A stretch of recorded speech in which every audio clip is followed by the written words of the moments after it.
Let the cooking begin. I choose you. Hello, and welcome to I Choose You, the podcast about cooking and eating Pokemon. My name is Jeremy Zielik. I am the host and Alton Brown of the group, and joining me this week, as always, is... Your friend on this show, Ben Montoya. Ian Davis, the MC Escher of the show. Oh, shit. And the Campbell's Soup Snowman of the show, Evan Aubrey. Uh-oh.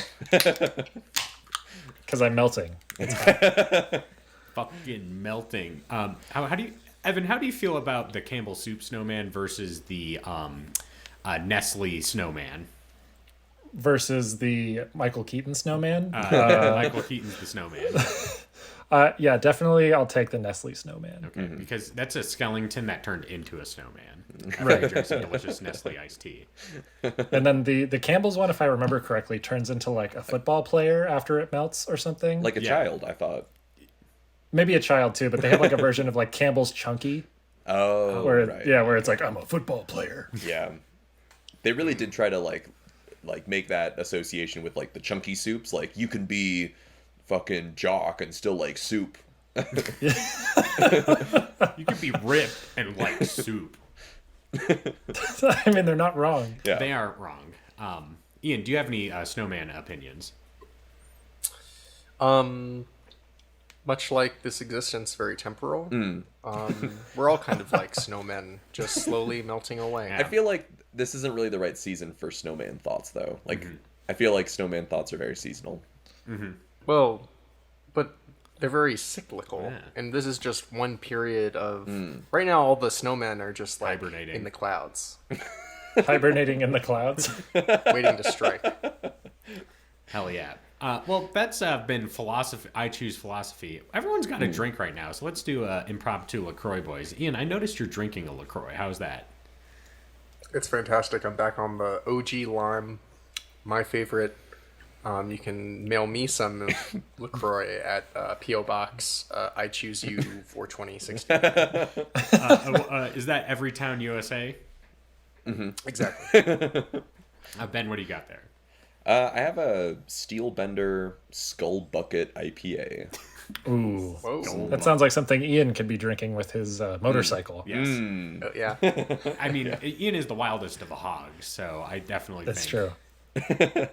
Can you help remind? I was like talking to my coworker who also rides motorcycles, and I was trying to think of the name of the superhero who has the flaming skull Ghost head. Rider. Ghost Rider. Oh. Nick Fucking Cage. thank you. Nick Thank Cage you. himself. I knew it was Nick Cage. I just couldn't think of. Ghost Rider. Yeah. Yeah. So you're a real... Are you a real Ghost Rider, or are you like a real William H. Macy and Wild Hogs? Imagine William H. Macy, but his head's on fire. Okay. He's like trying to sell you... he's trying to stage the kidnapping of his wife, but his head's on fire. But he doesn't realize it yet. Like, everyone's just staring at the top of his head and it's smoking. Yeah. Yep. Evan, what time is it at your beverage? Oh, my beverage is High Noon. Oof. Specifically Kiwi High Noon. Ooh. That sounds good. Yeah. It's part of their pool pack, so it's the summer edition. Nice. They also have, I think in that one it has like guava and peach also. Also good. Perfect remedy for someone melting, Yeah. you'd say. Yeah, no, this will keep me nice and cool. I'm just drinking a watermelon cider because I ate some watermelon today. You know what you drank the other day, though, Jeremy, that I was able to introduce to you that we discussed last time on this show was the Coca-Cola Starlight Edition. Oh, that's true. Okay. So What is that? I went to Ben's house and I was like, ooh, a Dr. Pepper. And I drank that. And then he's like, and Ben was like, I have some of that space Coke in the fridge if you want it. And I was like, okay. And then he brought it out and he's like, it's been open for like half a day. And I was like, okay, so is it flat? And the answer was yes. And he poured it out in a mason jar for me. How was Flat Star Coke or Yes, whatever? and the flavor was not great. It was pretty bad. Yeah. And I think the non-carbonation added to it also being bad. Yeah, they somehow were able What's- to get it to taste like cotton candy and caramel and cream soda all at the same time. What's the the space theme, how does that like tie in? I don't know. Fucking Starlight tastes like. I don't really know. They were like, it's kind of red, actually, Yes. the soda, which It is is a little very bit red. disgusting. Is that so? Are they marketing it as like it tastes like a state fair, like cotton candy and caramel corn or whatever? Like, what's the flavor that Starlight is supposed to be? That's a good question. I couldn't really tell you because it felt like a weird mixture of a lot of things that didn't really go together. And truthfully, the only reason why I even had it in the first place was we had talked about it kind of briefly last time we recorded, and I ended up getting stuck in Tucson on my way to New Mexico. So in the like hours that I was waiting, we were near a gas station, and I was like, well, I'm in here. They have this novelty drink that I was just thinking about. I have literally nothing else to do but wait for AAA to come. I might as well try this soda. And I would say that like cold and sparkling, a little bit better of an experience than flat a couple days later. Still not good though. Still pretty bad. Yeah. I'm gonna give it to Coke for like trying something new. It is Because it's different. all about the new beverage. Yeah. Yeah, I mean, it's not like it isn't like a cherry Coke for sure. You know, No, it doesn't it's- taste like that. They're trying something, but not necessarily. Ben, would you say they working. shot for the moon and fell amongst the stars? Ooh, I don't even know if they made it that far. I don't know if they made it past our like stratosphere. You know, like I think they were like It floating blew around. up mid-flight. Yeah, Yeah. exactly. They were like, you know, around the range of like airplanes. But they were shooting for the stars for Yeah. sure. So you're saying it's about level with a Seinfeld bit. I would Speaking- consider Seinfeld more enjoyable than Coca-Cola Starlight. Okay. Speaking of a new beverage, have you seen the ads for? I haven't tried this yet, but it's Mountain Dew Legendary or something. Ooh. Legendary. No. What's so So legendary about it? Do I have to like fight a bunch of gym leaders to catch it? I Hello. don't entirely know, but it's like black. Yeah, Is it's it like like really licorice not flavored? good. I thought so at first, but I don't entirely know. And then I saw this ad on Twitter because, you know, I think they've gotten me down my personal ad preferences for all of my drink choices. But there was like a Mountain Dew Legend with iced tea in it or something. And they were like, make it a Arnold Palmer or whatever. It's like, this Ew. does not sound good in the slightest. Or maybe, no, yeah, that's what it was. It's not, the Legend isn't black, but like you pour in iced tea and then it just becomes this like disgusting, like Ew. non-drinkable like color. It's Yeah. so gross. It doesn't sound excellent. Why would a venerable band like Mountain Dew do something like that to us? Right. Good question. All The- right. I guess my question would be, does it turn your mouth a different color? Well, probably, but I also, the first comment, because it was on Twitter, the first comment on this ad was like, that's going to turn your poop an interesting color. So, Yeah, likely. Your shit is Yeah. just pitch black from here on out. yeah, pretty much. All right. Now, this is I Choose You, the podcast about cooking and eating Pokemon. And now is the time of the show where we usually talk about cooking and / or eating Pokemon. But there's been a breaking development today for a section I would like to call The Muse, which is the news, Pokemon-related news. And as we all know, Gen 9 was announced earlier this year. Excitedly texted to Evan and Ian about it, and Ben was like, "What the fuck's going on?" But they also released a new trailer this morning, which I did also text to all you guys. And so, what do we think about the future revelations about Gen 9, the new Pokemon, the professors, the legendaries, the cover art? People are just fucking going to horny jail over the professors. Yeah, I feel like people are salivating in general, like over the Yes. Pokemon, over the professors. Like there's a lot to be excited about, if you know what I mean.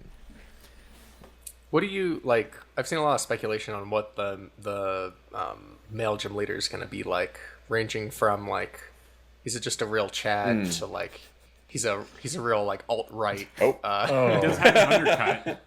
I would much more opt for a Spanish Chad. Yes. I mean, it would kind of track with Spain's reputation for having really attractive fascists. So, you know, I feel like that would kind of like trend.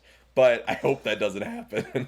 So I'll actually, guys, I'll clue you into the information about the not gym leaders, the professors. So this is the first time in a Pokemon game where the versions have different professors in them, which I think is interesting.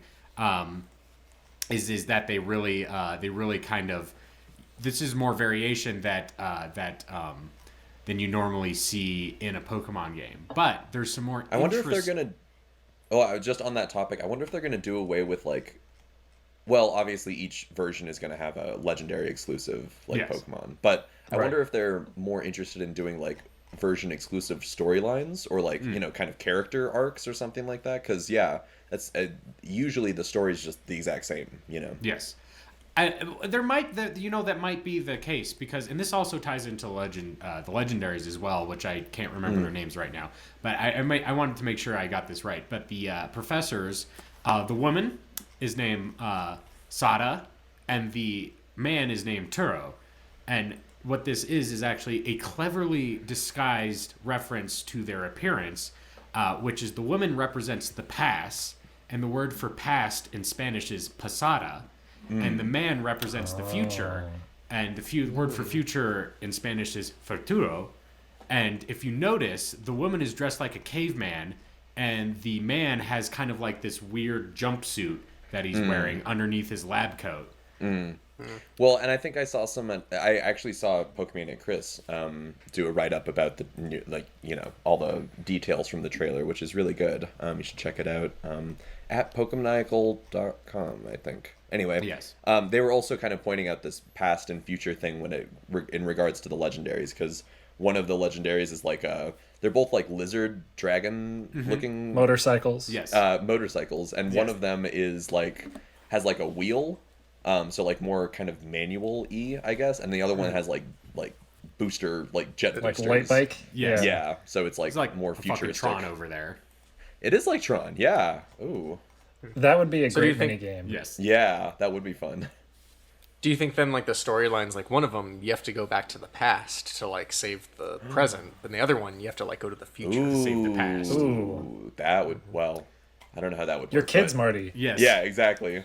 Oh So- man, I hope there's a bunch of Back to the Future references throughout. That'd be great. Yes. I think it's what this tells me is that this time travel will in some way heavily feature into this game, which isn't really necessarily related to Spain in particular as a concept. They don't have a stranglehold on time travel. So I'll be interested to see if there's any like crossover between the two versions, or will these be the most distinct Pokemon versions that we've seen ever? Yeah. Yes, Ian. How likely is it there's going to be a Pokemon Inquisition? Ooh. Uh, I guess one if they're would going expect if they're going into the past, maybe. oh yeah, hell yeah. Yeah. That's what I'm saying. There's Interesting. Pokemon Columbus. There's Pokemon Ferdinand and Isabella. Let's see what else. Yeah. Yeah, we don't have to go Picasso. into the past. Actually, we can let's just go to the future. I think. Ian, Pokiaso is 100% going to happen. There's going to be a fucking artist Pokemon, and he's Oh, it's like Smeargle. yeah, And Smeargle. its eyes are going to be like on opposite ends, Yes. and like a giant nose. And, yeah, Oh man, I would. It's completely blue. Yeah. yeah. That would be awesome, actually, if there was like a gym that took place in a museum and there was like all these different Art Pokemon. like art of Pokemon and different art styles. That'd be pretty fun. Ooh, that'd be And awesome. the puzzle, like to like move the floor tiles, you have to like put the painting back and like the puzzle pieces together, but you have no fucking idea what it's supposed to look like because it's That'd be good. Yeah. Oh man! Speaking of art in a museum, the guy that threw a cake. He disguised himself as an old lady in a wheelchair and threw a cake at Mona Lisa in the name of climate change. Yep. What? I saw that. Yeah. Yeah. Strange. Interesting. Good thing there's glass on it. Yeah, good thing. The video is just like the aftermath, just the security guard like smearing a paper towel, like trying to wipe off all the frosting. Interesting. Maybe there'll be a cake throwing mini game in the new Pokemon. Oh, I hope so. Well, it's fun because there's just so many options for like Spain, and what you're talking about the gyms is the information we got is that according to the trailer, and it didn't show this specifically, this is actually legitimately an open world game Not like Arceus where there's sections that you go to, but it's one contiguous space. And you can accomplish, I don't know if they're gyms specifically, but you can progress through the game to get to the end. Like non-linearly. And in an order that you see fit to yourself. So... Well, and I'm glad you bring this up, Jeremy, because as listeners of the show surely know, we as I Choose You producers, members, get to play the game ahead of time. And you'll recall, like in the open world setting, here's the hot tip: when you're climbing up the mountain to get the first gym, there's going to be a big Obama snow there. Don't try to fight it. It's impossible to beat. You have to run past it. And also make sure like you got to quick save all the time, because like I was just walking through an open field and then a fucking Charizard just came out of nowhere and just roasted my ass. Absolutely. Well, so one thing that actually was funny, me and Ian watched it together, and we were like, it got to that point where they were like, oh yeah, you can have like 3 of your friends like also join you, which, you know, still trying to figure out what that is. But Ian did point out there are 4 characters that can play at the same time, and there are 4 hosts of I Choose You. Yes. So Not a coincidence. not a coincidence. Absolutely not. I'll fucking know what else set up is? my Twitch channel so we can stream and all that business. Well, you know what else isn't a coincidence is last week we were talking about possible Pokemon to come out in the new Gen 9 franchise, and as you know, talking about Jeremy's experiences in Spain. I mean, multiple people's experiences in Spain, and the things that we brought up were including an olive Pokemon and a jamon style Iberica ham Pokemon. And yes, lo and behold, 1 week after we drop an episode, the Pokemon company's like, "Fuck, we gotta get ahead of this. These kids, they're gonna scoop us." They're fucking like The Simpsons, everything. we predict the future. Yes. Yeah. So let's talk about those new Pokemon. The olive Pokemon is called Smoliv, and it's an olive because it's small. Yes. And the best tweet about that I saw today is when Lidl, a supermarket brand in Europe, tweeted the evolution of Smoliv is just a bottle of olive oil, and they're like, it costs €4.10. Do you think there are going to be variations on the Smoliv where it has like it's garlic stuffed, or it's got like Pimento, yeah. Different like variations depending on what it's stuffed with. Yeah. Yeah. Or is One it gonna becomes be, like a pate. So will it jokingly actually evolve into olive oil? So will it just turn into like a viscous ooze that's like has eyes that looks at you, or will it turn like into a tree that attacks you? See, I was kind of hoping, my immediate thought was that the next evolution would be Topamon, which is the Taupanod Pokemon. Yes. Which Fuck yeah. I guess in practice would just be sort of like kind of like a Grimer style goop like creature, but it's just like a bunch of like chopped up. It's on a cracker, Smoliv. it's fine. Ooh, maybe it's on a cracker. Yeah. My favorite tweet I've seen so far involving any of the Pokemon, which I just sent to you guys, is it's a beautiful painting that someone already made of 2 Lechonks, and they're both in like a barn staring at a little Smoliv, and it just says, "Brother, may I have a Smoliv?" I'm sure you noticed the umlaut above the word brother. So brother. Yeah. So I believe it's pronounced brother. May I have a Smoliv? Yes. Oh, smooth. it's so. God, I've only known Lechonk for a day, but if anything were to ever happen to him, I would kill everyone here and myself. Well, here's the thing. Don't talk to me or my son ever again. But here's the fucking thing, Ian. Something is gonna happen to him because he's gonna become that delicious jamon that is so beloved in España. Do you think his evolved form is called like Jamon. What are some good like chonk crossed hamon? I kind of hope that its evolution is just Lechungus. Like, you know, it just keeps like moving up on the spectrum of like memeability. Yeah, the final evolution is just, oh lord, he coming. Yeah. Yeah. Yeah. Well, One thing's for certain, it'll be an absolute unit. Yeah. Go ahead, Ben. I was just gonna say it's gonna be an absolute unit, whatever Yes. the circumstance. Oh, it's gonna be the fucking biggest pig. This Pokemon. Well, and side of did the you guys see Mississippi. Did you see the like Pokédex entry for Yes. it? I was just about to say this, where it's like, Lechonk may look fat, but it's actually all muscle, and it's gonna fucking beat you. I love it's like it's really muscular because it's always looking for its next fucking Yeah. meal. It's on Yeah. the Well, so last week we were talking about the Iberica, which you were saying basically they have a specific diet of acorns or something, right? Yeah. Yes. I wonder if they're going to do something similar, but like with CDOT. Oh yeah, this Or, like, this you know, like a- Lechonk has been fed CDOT for 6 months before its slaughter, which Yeah. gets you the most premium Hamon Iberica. I feel like it. Okay, well, so yeah, goes without saying. I feel like they're really zoning in on some food-based Pokemon at this point. Oh yeah, they know what they're doing. I wanna read this quote. Speaking the Pokemaniacal article that I was referencing before, there was a really great quote that I pulled related to this, which is quote: "The desire for delicious edible Pokemon is clearly very powerful in Game Freak's repressed psyche. It's obvious they don't want us to eat Pokemon because of how traumatic it might be for all the young children, but are themselves just barely holding back the desperate hunger to rip apart every Pokemon in the dex with their bare teeth." So I feel like that was, pretty evident, I think. all I can say is this is our year. I know, Yeah. right? We've ever since that first trailer came out, which still I was actually very surprised by that they were making a brand new generation of Pokemon. Yeah. Like we've been fucking on top of this. The saying it's in Spain, me and Evan being in Spain and like recognizing the context clues and predicting like some of the fun things that you're gonna do. So if they do Pokeasso next, they fucking They owe us some money. Come back to Pokemon this episode. Company, Nintendo, Yeah. they gotta fucking open that checkbook and just send it to P.O. Box I Choose You 69420 Anytown, USA. Nintendo, please hire Yes. us. Yeah. Like Yeah, come on. I'm ready. Fucking beam me up to the big Nintendo In the sky. chip. We're really Yeah. good at talking about bullshit. Yeah. So We could like So- Put that on my resume. So Yeah. Nintendo, If you- Miyamoto picks up the phone. He's like, get me those icy chefs. And then he slams down his phone. He's like Commissioner Gordon. And and it's like, we need to send you on a fact-finding mission. And then we just get to spend 3 months in Spain eating olives and hamon.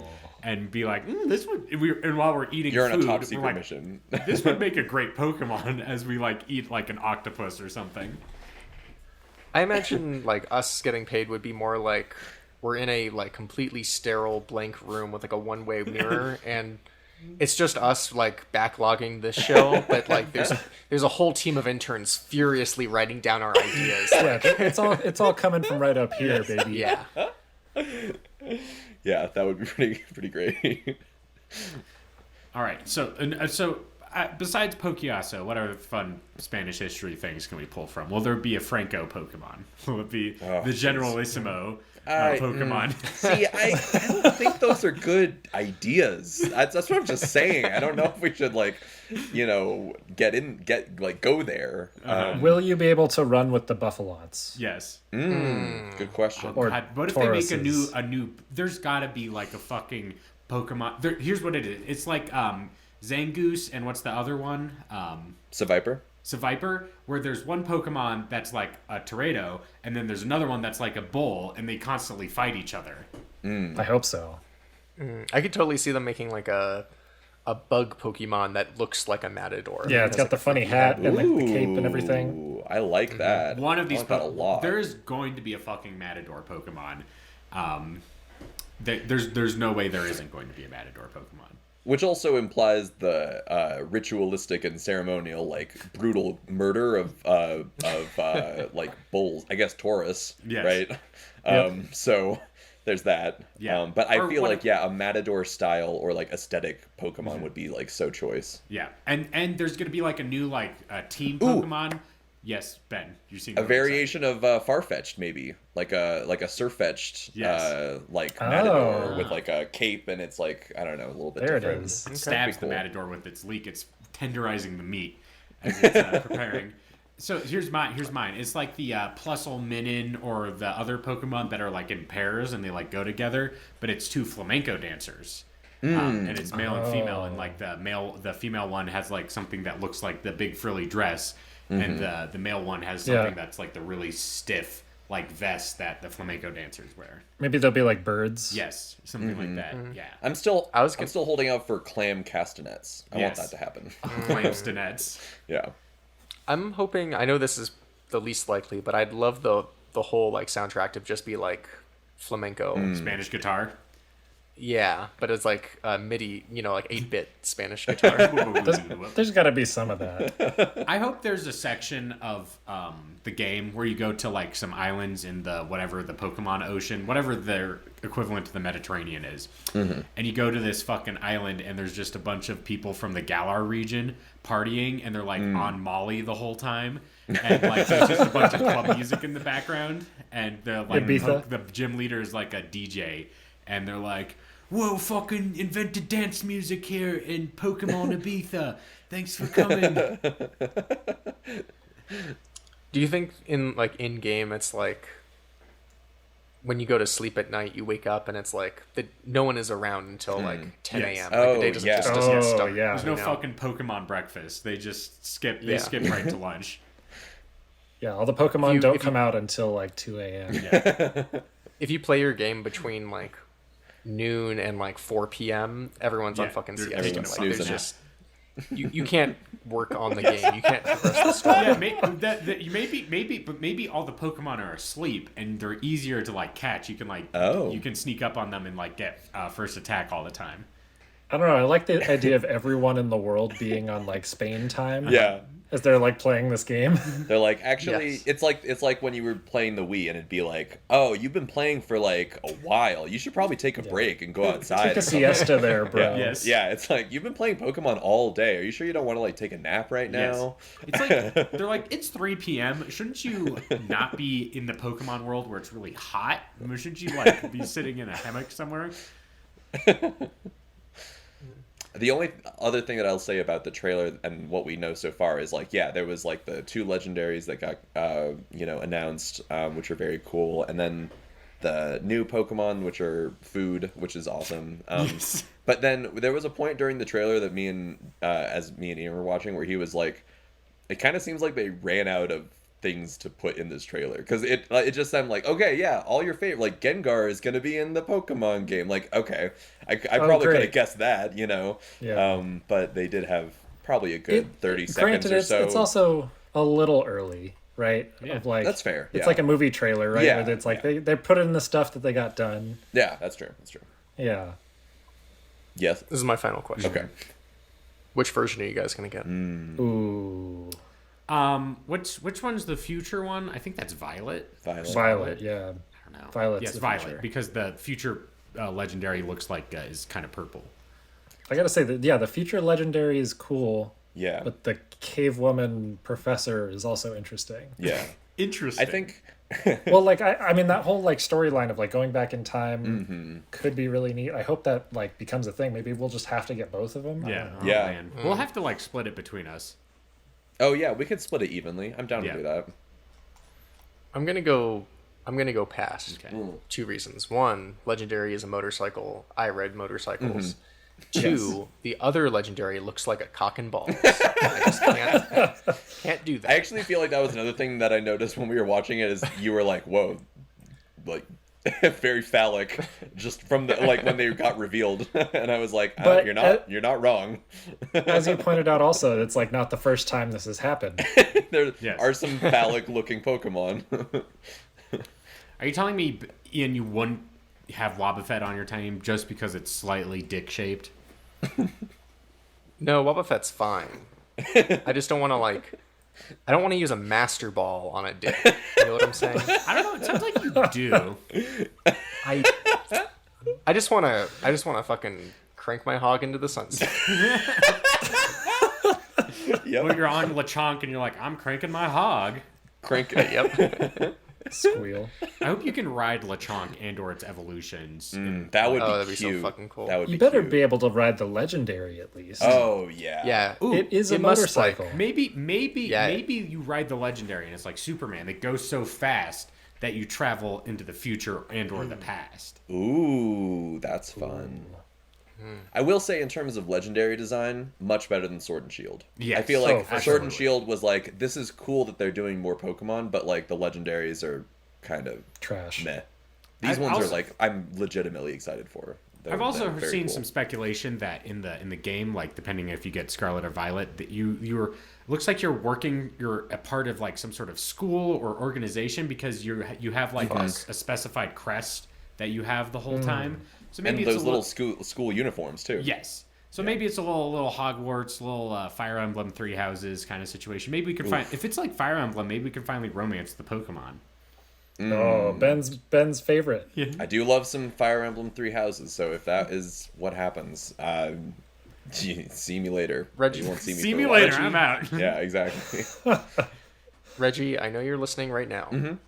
Press your headphones really close to your head and listen to this. I don't need my Pokemon game to be about school. Okay, this is coming out in November. I need a fucking escape from the hell that is my life. Don't do it. He's about You'll be teach happy you to some know that things, Reggie Ian. doesn't work at Pokemon doesn't work at Nintendo anymore. As if that'll stop him. He'll definitely bend some ears. Yes. You know. Yeah. He listens to the show, so I mean, So, Ian, on Reggie's recent book tour, he says Donkey Konga, the music game where you play the bongos, was a mistake. Oh, yes. Do you agree with him? What?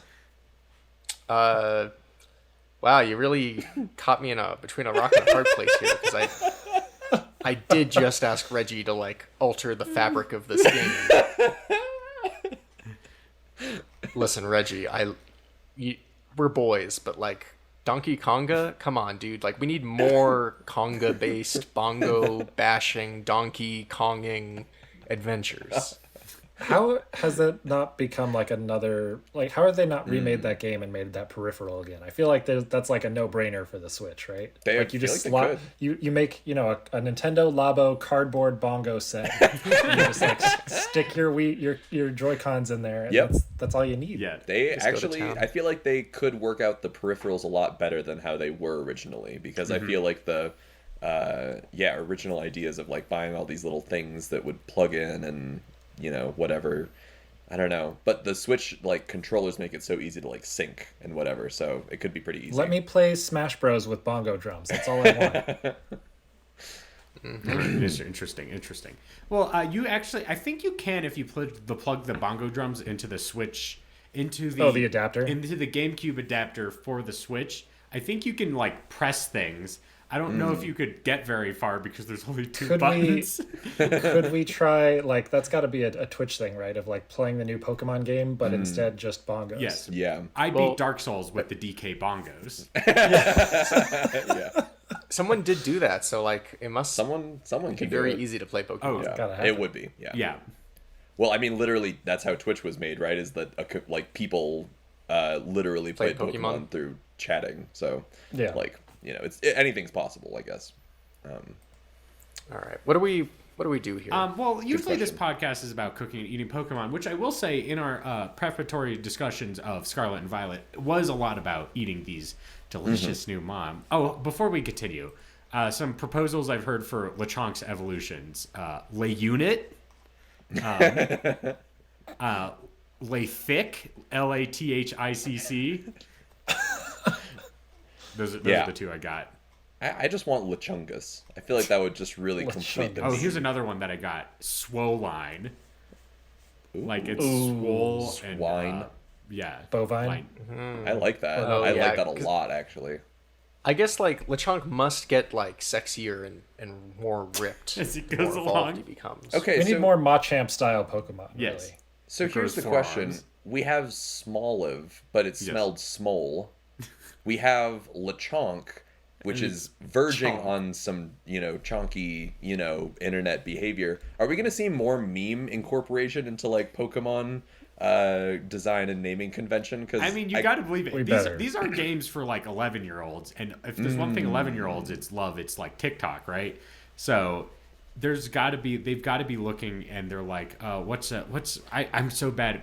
Ian, what's a meme Though, that kids talk about? Well, I wouldn't even really consider these ones to be like really like kid Specific memes. They memes. seem more It's like internet speak, basically. yeah, they That's seem it, more like yeah. kind of millennial like dog, dog spotting Facebook group kind of like internet speak. So it's maybe like that's a just doggo. yeah, exactly. Like, why are we gonna see like a doggo reference? All right, here's my 2. Mm-hmm. Give me a cat Pokemon that's called like I can has cheeseburger. I mean, Yeah, exactly. that might be the final evolution of Sprigatito. And then there is gonna be like some sort of like dancing clock, and it's called TikTok. Ooh. Oh, just right on the table. Yeah. Yeah. No dancing around that. Yes. No. Dancing. Okay, I guess final we didn't see any evolutions of the starters, but what's your starter for the new one? Sprigatito, Quaxley, or Fuecoco? Fue Coco. I'm all in on the duck. Yeah, in the trailer there was a really great like hair flip moment with Yes. Quaxley. He was like, whoosh, and the like water flicked off, and Yes. beautiful little I'm droplets. pretty tied between Sprigatito and Quaxley, but to be different, I'll pick Sprigatito right now. That's probably my I'm very much leaning towards Sprigatito. I mean, God, that cat is just so no Fue freaking Coco cute. love. I mean, they're all cute. I think Fuecoco is also very well designed, but I feel like when I'm playing and I'm given that choice, I'm going with the kitty cat. We gotta see some evolutions. Yes. Like if That's true. Quaxley just turns into like Scrooge McDuck at the end, I don't know. Oh, I mean that sounds Like great. he's just bald. Yeah. So definitely. All right. Well, that's Scarlet and Violet. Thanks for that corner. Okay. This is I Choose You, podcast about cooking and eating Pokemon. Each week, we randomly select a new Pokemon to cook and consume. This week, we're talking about Leavanny. And who won last week? Ian? was That it sounds me? right. Okay. Oh yeah, yeah, you're right. Ian, why don't you tell us what your Leavanny recipe is? Yeah, good to be here with you all today. Thank you. So this is what I'm thinking here. Leavanny, plant bug. Right. I think I'm gonna do the old boopity boppity boo, give you the recipe, and then unlay the genius in the last Okay. sentence. Quote unquote genius. Well, you're like MC you'll Escher, fucking so see. you must be a genius of some kind, right? Yeah. Welcome to my fucking distorted, wacky world. Okay. Do you think as someone saw like MC Escher and he like drew something and he's like, you're so fucking twisted. These Dude, you're so fucking wacky. stairs, they keep going around and around. I can't handle it. Absolutely. You know, like they're like, oh wow, like all your stairs go up, and he's like, or do they go Down. And he like tips his fedora and Turns the drawing sideways and then leaves. Yeah. yeah, exactly. Take Leavanny, and burn him up. Burn that shit like to a crisp. Okay. Oh, Okay, are like we getting ashes to ashes, Dust to dust. dust to dust. We're gonna make pearl ash out of the Leavanny. Pearl ash is one of the oldest forms of leavening in like for breads.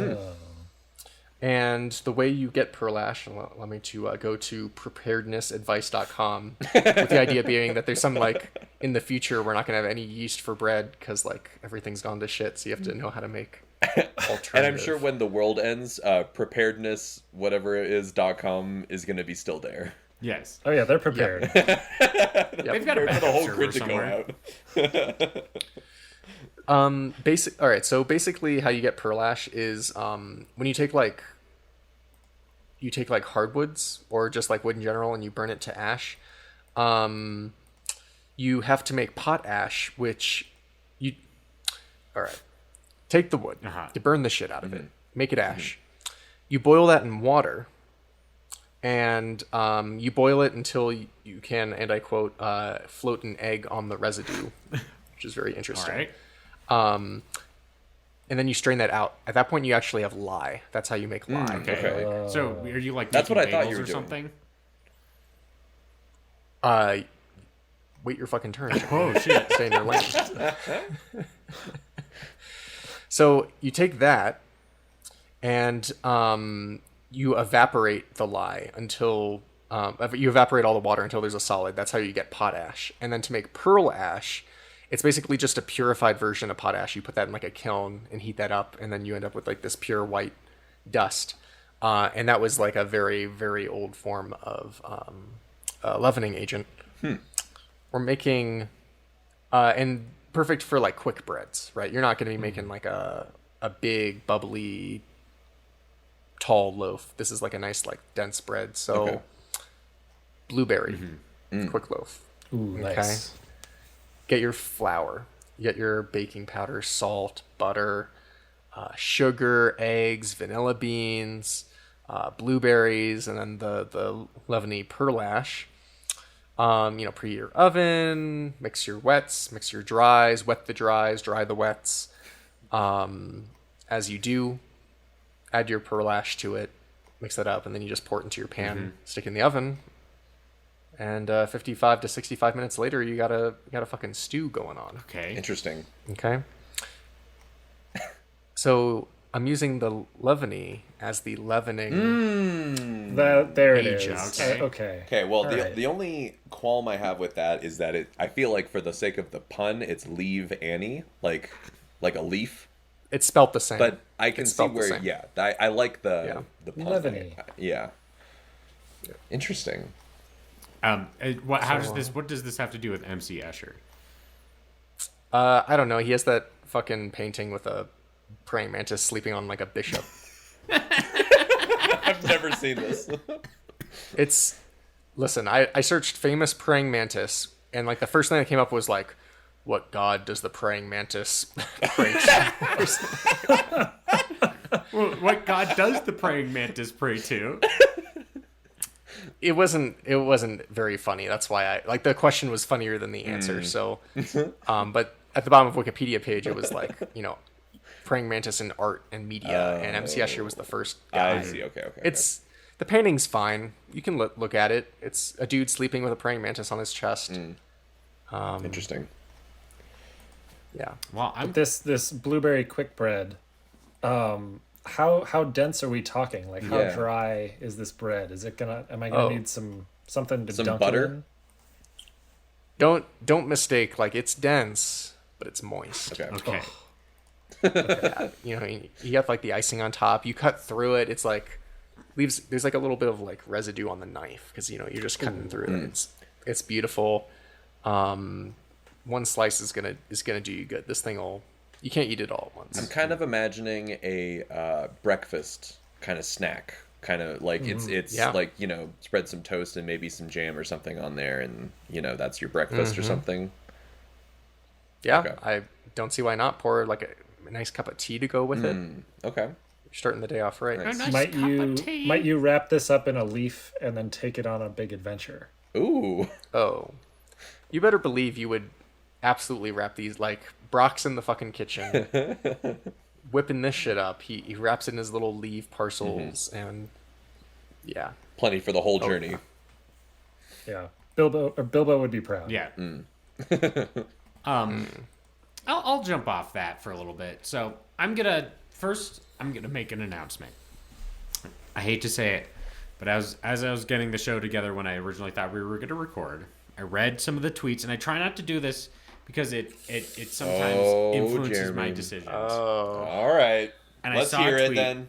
I saw a tweet by hold on, let me bring up the actual evidence. the I actual like how you're like, I'm sorry, I read a tweet. I don't want to steal people's thunder, but I'm gonna oh man, Always cite your sources. yes, I want to make sure that I'm not being a rude boy. I hate being a rude boy. I want to give credit where Except when credit you're is skanking. due. And this tweet is for Andrew Sherman at co-host Sherman on Twitter, who said we sent a tweet that said leave your best recipes for today's recording, and they wrote in and said the leaves can be used to make a delightful if spicy tea, but you have to dry them in a complex way. Big market for it in Galar.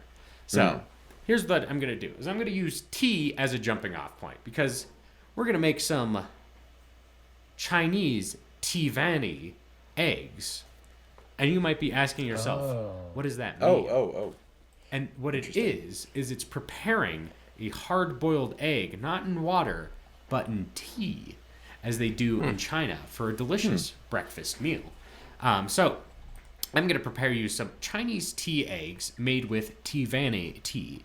So what we're going to need for that is some soy sauce, some bay leaves, some Sichuan peppercorns, some star anise, some cinnamon, some sugar, some salt, and some Leavanny tea and some water. And you're going to need that nice kettle. Ooh, you guys love kettles, right?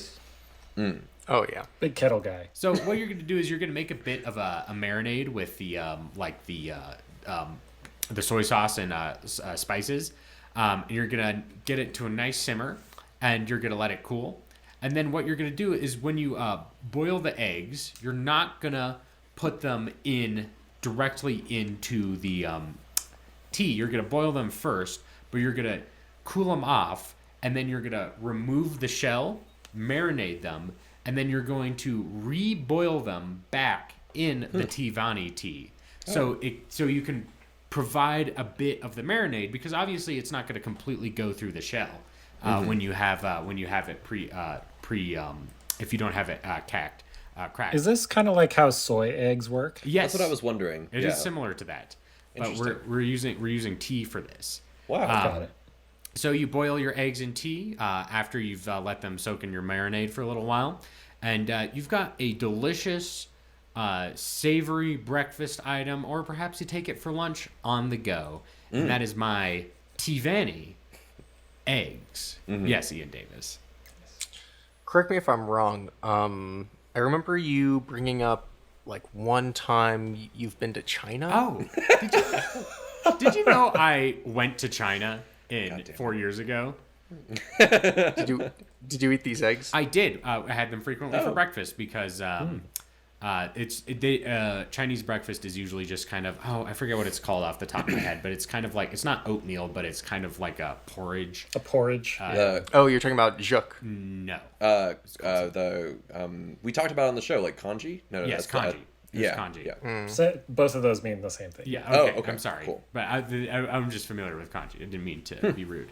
But the tea egg gives you a little bit extra. Though I also talked about the 1,000-year egg, which is like pickled eggs, but they've been fermented for so long, and they have the shell. They have the shell on them that the outer shell becomes gelatinous, and the inside becomes like green. The yolk turns green when you eat them. We're not doing that. Those Seems taste like too long. If I were to say 1,000 Yeah. years, 1,000 years, too long. yeah, like if there was a time period to pickle or ferment eggs, 1,000 years would be like a little bit on the longer end of things. It's kind of the century egg, 1,000-year egg, definitely not my speed, I've got to say. But the tea egg, very delicious, and probably the good. best version of a hard-boiled egg that I've had. What's the texture on it? Since it's like you're kind of cooking it twice. It depends how long you cook.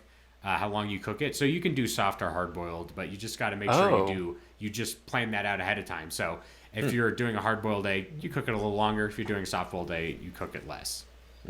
But the flavor still gets in there with the soft boil. Yes. Because we are marinating it for a little bit. I sent you guys a picture of the gross. century egg. How do you guys feel That's about that? big, It's beautiful. Big nope for me. Yeah. Looks great. I would not eat. Yeah. It looks like if I could like have this not smell and I put it on like my mantle. That's the thing. If I could not smell it, maybe I would. But as soon as I hold that thing up to my nose, it's a big no. You can tell there's some stank on it. Yeah. Yeah. Yeah. Oh, there's some stank. Yes.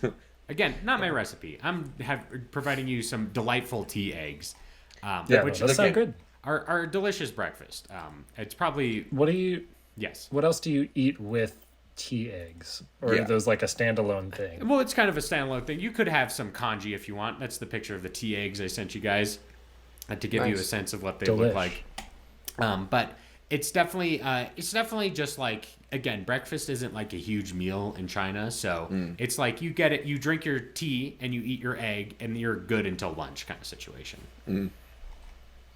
I feel like I really like this idea because the Leavanny like name origin, I was looking through it and it says like it's, obviously like a leaf and then also like nanny. And so for a while I was trying to find like a good like, what a nanny a proper nanny might provide, like food wise, and got me on the line of like the Nanny McPhee, Yes. kind of thing. I feel like even though this isn't something that Nanny McPhee would serve her kids, it kind of like combines these two like tea, cultures in a cool way. I like where this is going. It's kind of like subverting my expectations, but it's also like kind of in track with what I was also thinking. Yeah. I love subverting your point. guys' expectations. Oh yeah, baby. Yeah. This question is from Katy Perry. Hot or cold? Well, it's hot if you eat it for breakfast. It's cold if you take it for lunch. Oh, okay. Like any hard-boiled egg could be. Yes. Yeah, that's true. All right. Ben, what's your recipe this week? Yeah, so like I said, I was kind of looking at the name origin for like inspiration, but I couldn't really find anything. The thing that I did find inspiration from was in its Bulbapedia page. There's a section that talks about how Leavanny lives in forests. It's very parental and uses its cutters and sticky silk to produce a cloth made of leaves for small Pokemon. And it also warms its eggs with fermenting fallen leaves. Ooh. So, I was thinking about this idea of fermenting leaves. And that kind of brought me to maybe one of the more famous, like, fermented leaf dishes, which is like dolmas. Mm-hmm. And I was thinking what we could do is make some kind of Mediterranean dolmas using Leavanny's like leaves as our wrapper. Mm-hmm. And so for those who aren't familiar, dolma's like a fermented. Well, I guess it's not really fermented. It's kind of like pickled or like preserved grape leaf that is wrapped around a rice mixture. Sometimes there's like beef or I don't know, some other meat in there. And it's very lemony. It's very like sour tasting. Mm-hmm. So that's kind of what I was thinking would be good, except instead of using rice, we could use Leavanny eggs. Because eggs. Interesting. Exactly, yeah. Because I feel like with the bug aesthetic, I'm imagining the, like, even though it's not like, I guess it kind of goes in the face of like the Pokemon logic of like having a hard, like crack egg, kind of thing.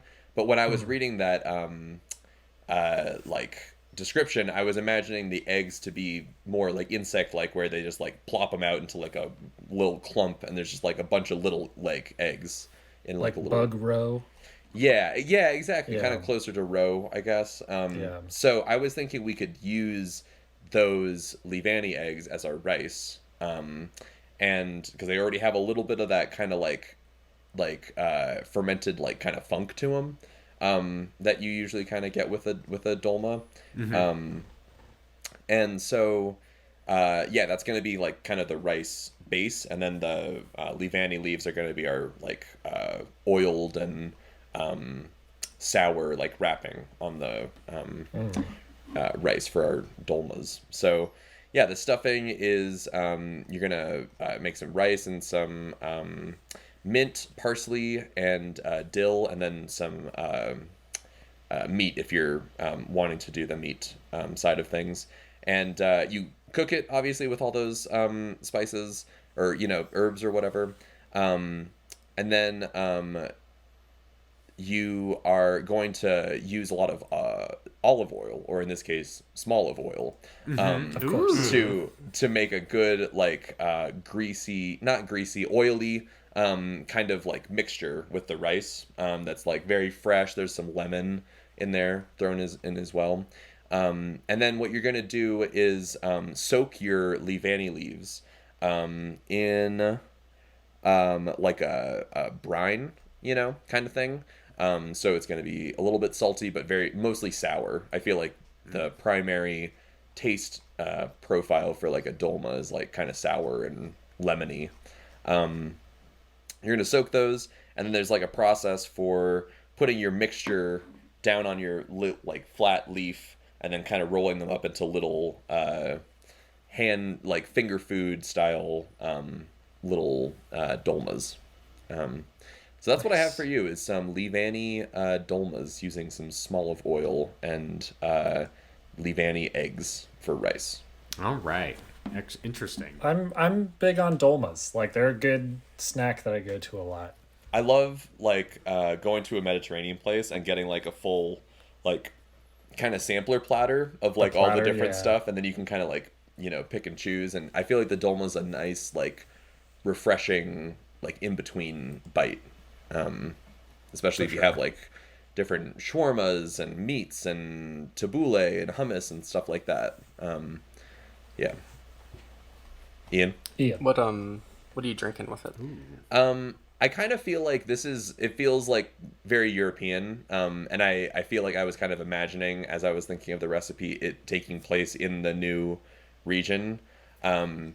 So I think for that reason, like a very, similarly, maybe like a lemon kind of like sparkling water would be kind of nice, or like a sour, cocktail maybe to kind of go with it. Because I'm imagining this is part of a broader like Mediterranean like dish.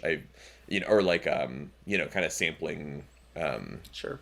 maybe like a tapas, I guess, situation. Right. Yeah. Ooh. Oh, there must be. Yeah, tapas are gonna be. I was gonna say if there was Yeah. curry in another game, there's better be tapas in this game. Yeah. Yeah. Nice. That sounds good. All right, Evan, give us your recipe. All right. Well, looking at all the leaves that Leavanny's got on it, I was thinking, what can we do with all those leaves? And given that it's summertime, you want some nice, refreshing meals. I feel like fresh spring rolls are in order. Ooh. So you got some good vermicelli noodles that you're gonna, the noodle sheets that you're just gonna boil in some water for a little bit. And for the filling, what we're gonna do is some fresh clauncher that's been nice and steamed and brought to a delicious warm temperature. Although, yeah, I like putting warm shrimp in there and everything else is cold. Like it's nice if everything else is cold, but like cold shrimp to me not always the best. But anyway, then you can add a little bit of basil, some mint, some cilantro, and then your Leavanny leaves kind of shredded up in there. And then I also like to do a little bit of either like a slice of cucumber or carrots, like shredded carrots in there too. Like nice and fresh. You roll that all up. And then for the sauce on the side, you got some fish sauce, water, lime juice, garlic, sugar, and a little bit of chili sauce. And you mix that all together. And obviously, like you can do like hoisin sauce and peanuts are another good one. Or peanut sauce, like other good options. But I like the kind of chili sauce dip. That sounds good. Yeah, so you're basically just plucking all the leaves off the Leavanny until there are none left. Is this kind of in the style of like a Vietnamese like spring roll? Okay. Yeah, absolutely, yeah. I feel like I gotta say, we all. yeah. Sorry. No, tell. We all brought it this I week. think so. Oh, we we had brought it. extra 2 days to think about it. I guess. See what this That's true. does to our recipes? Man. Did you guys? I still thought about this like 20 minutes before we recorded. Were you like riding your hog into the sunset? You're like Tom Cruise in Top Gun. You're just like riding it and the sun setting behind you and your jacket's flapping in the background. And you're like, damn, what if I was MC Escher? Yeah, wait. Yeah, I was like riding and I was like, oh, I thought I was going up, but I'm actually going down. Oh. Ian, have you invested in a leather jacket yet? No, I have like a boring like whatever material like synthetic jacket. You got to put a LeChonk patch on the back. Oh shit. Fuck, that'd be really. Oh shit. Damn, I do need that. Maybe like the skeleton version, so it's like cool. Oh Man, I don't want to be cool. I need. You just want I that need LeChonk. Just a LeChonk's LeChonk. cute little face on the back of my hog. Oh man. Oh no. Okay, here's what you do. You take it's like a 3 or 4 little Pokemon. It's like a Lechonk, it's like a little Tepig, it's like a little like Mankey, and then a Spoink, and then underneath it says Wild Hogs. Well, so my motorcycle is a Honda Monkey, but Oh. it's really a Honda Manky. Oh, Oh, yeah. truly. There you go. It'd be cool to get like a little Manky decal for it or something. Yeah. That's awesome. Ooh. We should. Are you gonna slap one of the I Choose You stickers on it?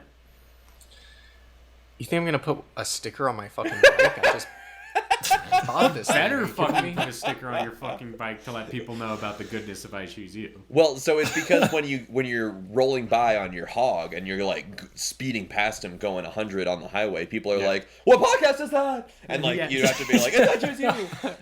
No, but it's like You when, it's roll like up when and next Ian to the- rides up to the bar and it's like, and it's like the shot is like the tires and it pans up past the gas tank. You see that I Choose You sticker right there, and that's how you know he's tough. Yeah. Yeah, he walks feel into the like- bar and Ba-da-da-da-da. a woman sits down next to him and he goes, "I have a podcast." Yes, Oh. and like Bad to the Bone starts playing in the background. And then like someone drops their beer and it shatters on the ground once you say you tell them that I Choose You is a podcast about cooking and eating Pokemon. The record scratches. Wow. I think it'd be better advertising if, like, I imagine I'm speeding through traffic and I'm just slapping cars with our stickers. Oh, yes. Yeah. Right? That's good.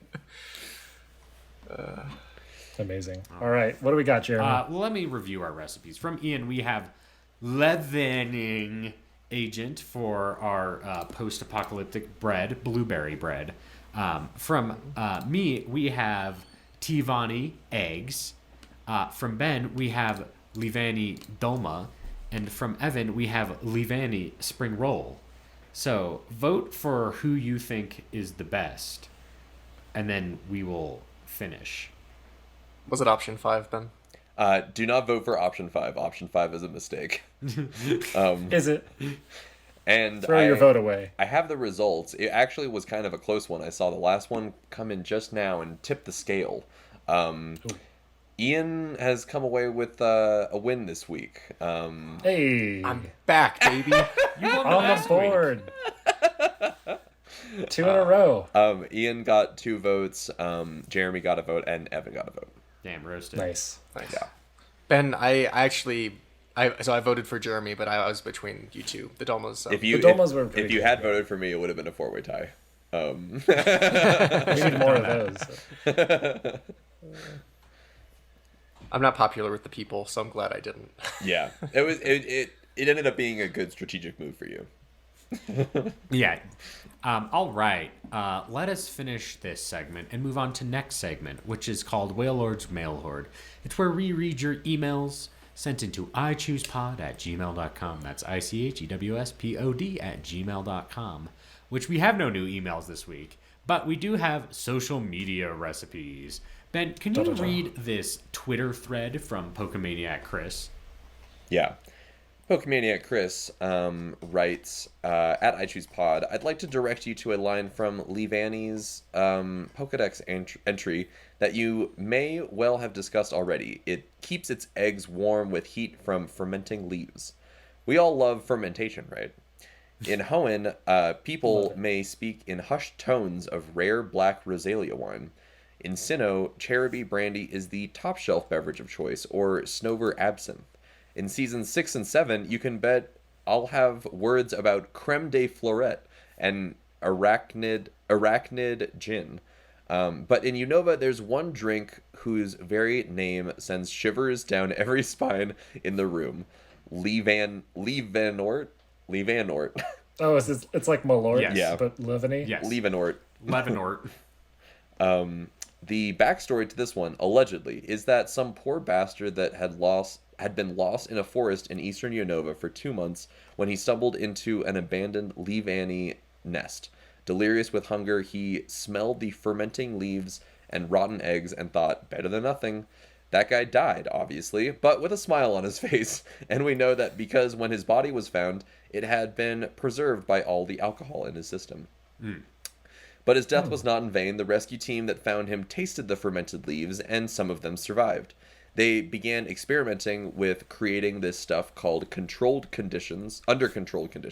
It soon became popular as a restorative elixir for hardcore survivalists and other wilderness-oriented lunatics, which I think Jeremy would consider himself a wilderness-oriented lunatic. If Chris is a Pokemaniac, Yes. you're Yeah. definitely a wilderness-oriented lunatic. Yeah, I got roasted for walking too fast on hikes this weekend by Ben, so I guess so.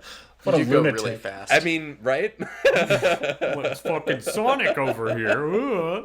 I always, whenever I go hiking with Jeremy, I always make a point not to eat because I'm constantly eating his dust. Ooh, you're just stuffed. I have yet to go on a hike with you, just you and I, Jeremy. Yeah. Wow. Well, I'm in for a treat. well, next time you go, remark what the speed, the pace of the event Yeah, is. I'll clock it. I'll Yeah. clock it. Yeah. It's usually between 3 miles an hour and something less or more than that.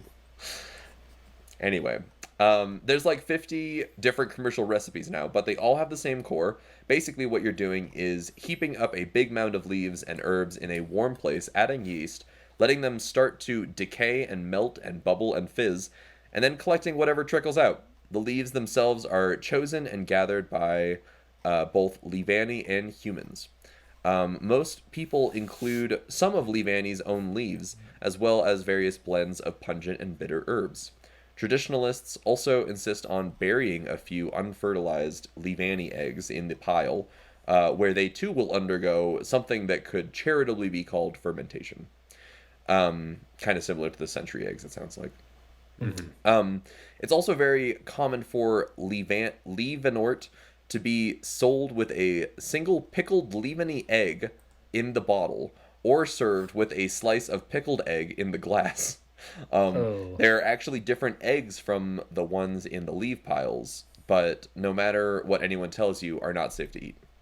Instead, they're preserved in a mixture of ash, clay, and quicklime, like a Chinese century egg. Oh my god, Jeremy. I didn't read this one beforehand. Which gradually turns the whites dark brown and the yolks gray-green, giving them a distinctive and somewhat overpowering, salty, vaguely ammonia-like flavor. Oh. Anyway, is this stuff good to drink? No, absolutely not. It tastes like getting a tonsillectomy from a hickory tree. It tastes like vomiting up an entire wormwood bush. It tastes like a tangella died in your mouth 19 years ago and was never found. But there is one key upside. If you walk into a bar in Nakreen City, order a glass of this shit, and down it in one go, with the salty pickled egg, every human being in that bar will want to sleep with you. Use this knowledge wisely and make sure you carry a black raspberry LaCroix to wash the taste out. I was hoping they were gonna say like there's a Leavanny like in the glass, like kind of like when you get like tequila and it has like a worm in it or like a scorpion or something. I can see that with the earlier evolution of it, right? Isn't the earlier like what is it called? Tiny. Yeah, it's like a teeny one, and it's like kind of like a little worm, right? Yes. Oh yes, Swadloon. Yeah. Yeah, that would be good. There you go. There you go. Excellent. We've got one other tweet that I want to read off my end. I'm on the wrong Twitter. Ugh, I'm sorry, everybody. I have too many tabs open that I have to keep track of. Too many Twitters. Too many tabs, says I, Jeremy Zielik, the host of I Choose You. And let me get to this tweet. We have this other tweet from Poker Science who says, grind them up like cricket flour and milk protein bread to go with your milk tank butter and tepig bacon, which is kind of like what Ian said. Lastly, nice. I have a Discord recipe from Amy. They write and said, Leavanny and you'll be sorry, Sonny, salad. Because Leavanny is a mum. Okay, first of all, Amy is Australian. That's why she said mum. And a bunch of leaves and protein, and you are baby. Don't worry. The exoskeleton shed, so you're not eating her alive. She is very nutritious and delicious, and if you don't finish the salad she made special for you, she will threaten to cut off a fresh leaf with her blades for you. You don't want that to happen. She looks disappointed but resigned to it, and you hurry up and take bigger gulps of salad. You tell her it's delicious. You don't need any more, but thank you so much. You show her your empty bowl. You can leave the forest now. She expects you back for the holidays and to call once in a while, damn it. That's the recipe. Wow. I love that it was written in second person. Yes. Yeah, that was amazing. Reminds me of that one episode of Welcome to Night Vale that was like, you are going to the cafe. Like, that was good. Excellent. Thank you so much for writing in. Again, all your comments, questions, and recipes can send into ichoosepod@gmail.com. let's hop over to the list of Pokemon and pick next week's Pokemon in a segment I like to call Pick-a-mon. Evan, yes? Can I share a story after we pick the next week Pokemon? Oh, yeah. Certainly, Ben. But Evan, can we have a number between 494 and 649? How about 566? 566, you say. Hopefully this isn't one we've done before, but it certainly could be. 566 is Archeon, which is like a pterodactyl.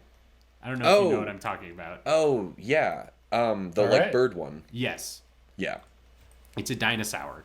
You know, like that this one. will come out basically the same way as that new Jurassic Park movie, so I feel like, do you think they eat excellent. Do you think they eat the dinosaurs in the Jurassic Park movies? Like someone just takes a little nibble? I mean, someone must have tried, right? Like, they have to live with dinosaurs. They have to live with them. That would have been like the first thing, I think, like when they cloned the first successful ones, they were like, great, shoot it in the head, cook it up right there. Try that meat. Yep. Jeff Goldblum is all over it. Yeah, and like Attenborough's like, I spared no expense, and he has like a giant T-Rex steak in front of him as he's saying that. Jeff Goldblum or Chef Goldblum? Oh shit. Oh, that's what I'm saying. Fuck. Get this guy in the show. Ben, what you said you wanted to tell us something.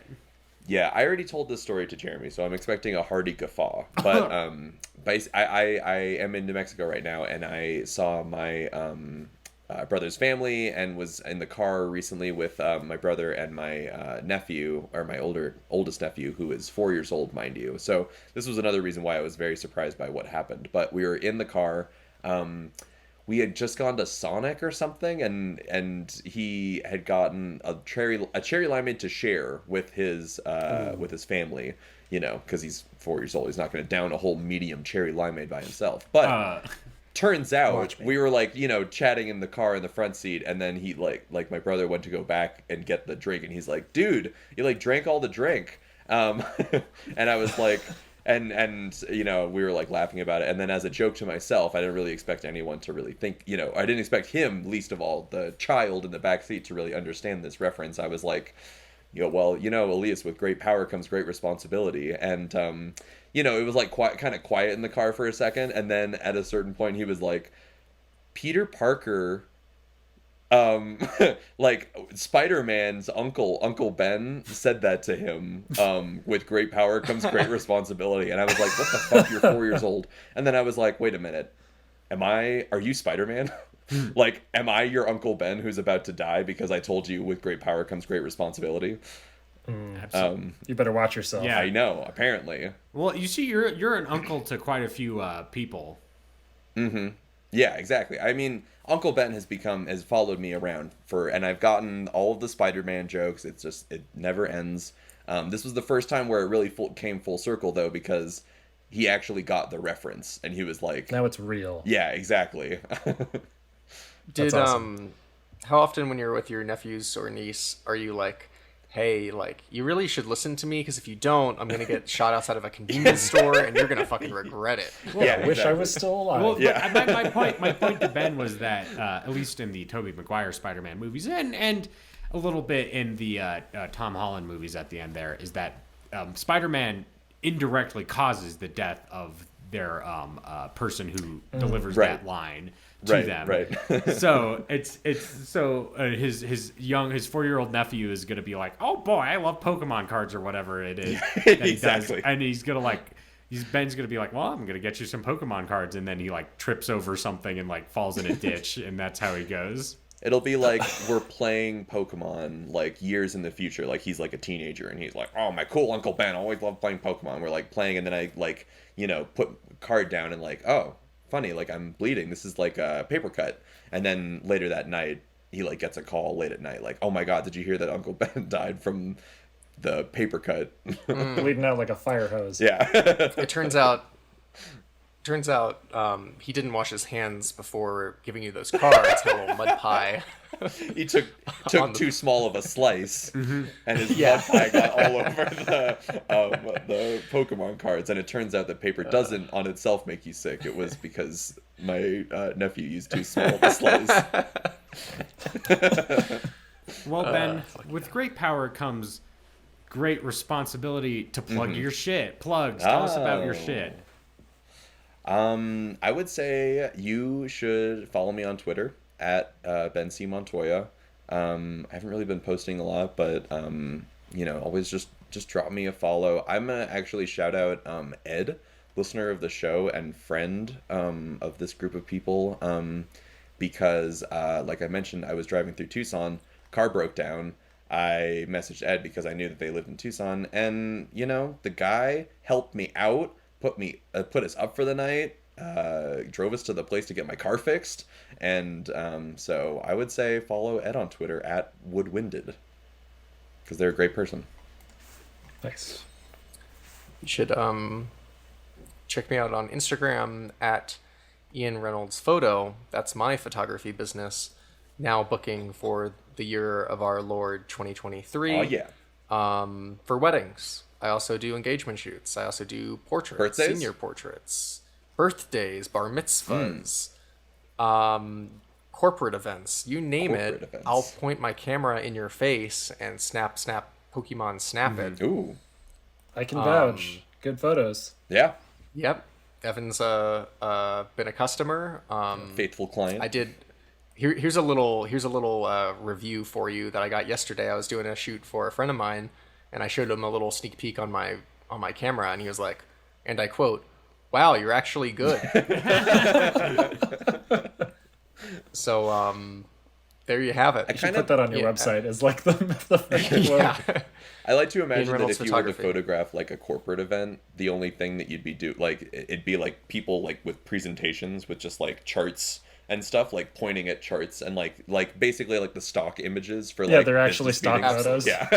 Absolutely. That's awesome. Excellent. Evan? Me, you go ahead, Evan. You can follow me on Twitter, E_Van Aubrey. I'm also going to plug Ben's shirt because it's a pretty sweet shirt. Listeners probably won't know what I'm talking about, but if you know, you know. Excellent. You can follow me on Twitter at VelocityPrime1 and check out my writing at the-avocado.org. The-avocado.org.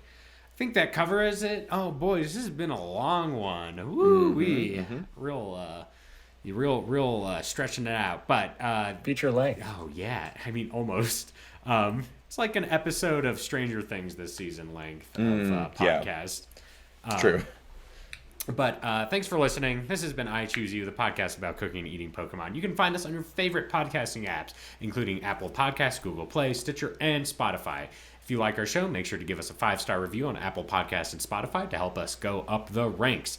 If you want more I Choose You goodness, check out our social media pages, I Choose Pod on Twitter, Facebook, Instagram, YouTube, and our still newish TikTok account for hilarious memes, LeChonk posts, things like that. You know what I'm talking about.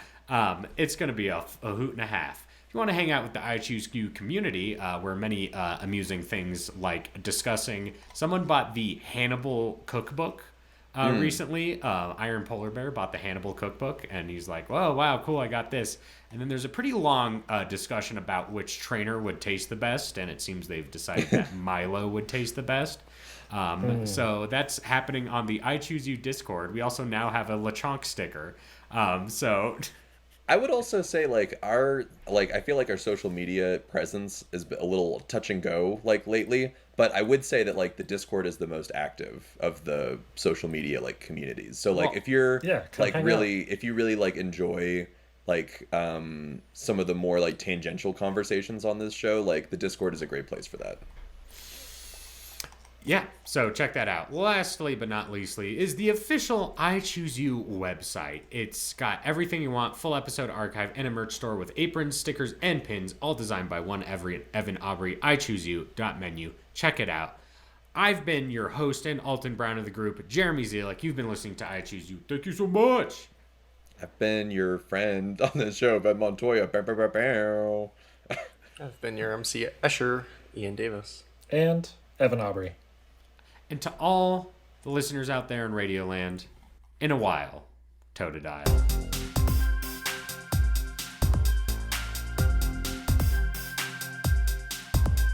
It's always hard when the recipe's new.